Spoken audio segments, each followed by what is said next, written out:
When a business entrepreneur conceives an idea of getting setting up a business enterprise, the commercial viability of that idea is investigated. Once the entrepreneur is satisfied with the feasibility of the project, serious steps are taken to start the project. जब भी एक entrepreneur के दिमाग में आता है कि मुझे ये आइडिया आया है, मुझे बिजनेस शुरू करना चाहिए, तो वो आइडिया का कमर्शियल वायबिलिटी चेक होता है. क्या चेक होता है? कमर्शियल वायबिलिटी मतलब क्या कि इस आइडिया के थ्रू आप पैसा कमा सकते हो या नहीं. क्या बोल रहा हूँ, समझ में आया? आइडिया दिमाग में आया और उससे सच में पैसा कमाया, ये दोनों अलग चीज है. तो इसके लिए पहले चेक किया जाता है कि आपको जो आइडिया आया है, आप बिजनेस करना चाहती हो या बिजनेस करना चाहते हो, क्या उस बिजनेस आइडिया से आप पैसा छाप सकते हो या नहीं. जब ये तसल्ली हो जाता है, चेकिंग हो जाता है, मार्केट का एनालिसिस कर लेते हैं कि सच में इससे पैसा कमा सकते हैं कि नहीं, फिर उसके बाद सीरियस स्टेप्स लिया जाता है कि ये बिजनेस शुरू करना चाहिए या नहीं. कैसे होता है? वो लोग अलग अलग एनालिसिस, जैसे एक एनालिसिस होता है स्वॉट एनालिसिस, उसमें वो लोग चेक करते हैं.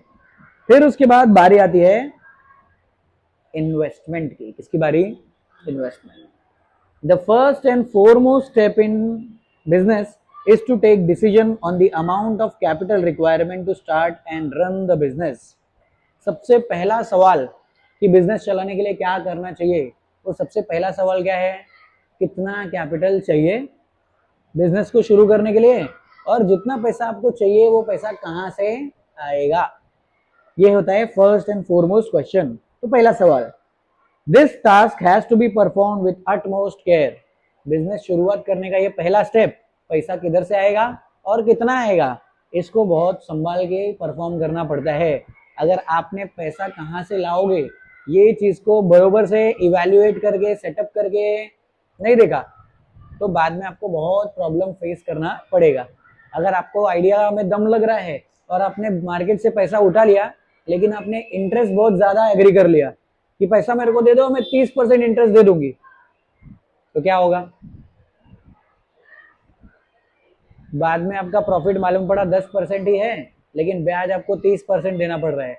तो प्रॉफिट हो रहा है कि लॉस हो रहा है? कुछ फायदा हुआ बिजनेस शुरू करके? नहीं. तो इसके लिए ये कैपिटल अकोमोडेट करने का सेटअप आपको ध्यान से करना है. Thus, while deciding about the volume of capital requirement, an entrepreneur has to take into consideration the fixed capital requirement and working capital requirement. इसके लिए जब entrepreneur फिक्स करता है कि मेरे को पैसा चाहिए तो कितना चाहिए, तो उसमें वो कैपिटल को दो पार्ट में डिवाइड कर देते हैं. पहला कौन सा? Fix capital. दूसरा कौन सा? Working capital. फिक्स कैपिटल मतलब क्या? जिससे फिक्स्ड एसेट्स खरीदेंगे, लैंड, जमीन खरीदेंगे, लेबर, बिल्डिंग बनाएंगे, मशीनरी, ये सब होता है फिक्स्ड एसेट. क्या होता है? तो फिक्स्ड एसेट खरीदने के लिए फिक्स कैपिटल वो अलग करना पड़ता है. प्लस जब बिजनेस शुरू हो जाएगा तो रोज का खर्चा आएगा. वो रोज का खर्चा करने के लिए आप जो पैसा अलग से साइड में रखोगे, जो इन्वेस्टमेंट लेके आओगे, उसको क्या बोलते हैं? Working capital. क्या बोलते हैं?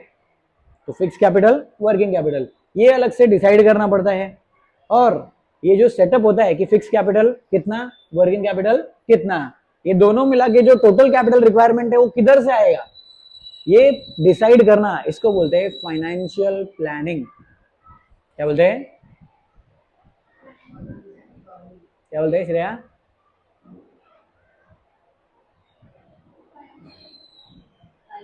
क्या होता है वो? क्या की प्लानिंग?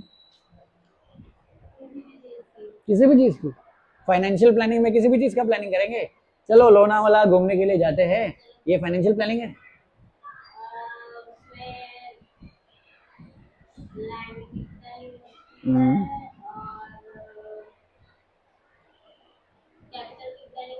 लैंड अलग है, कैपिटल अलग है. अच्छा ठीक है. फिर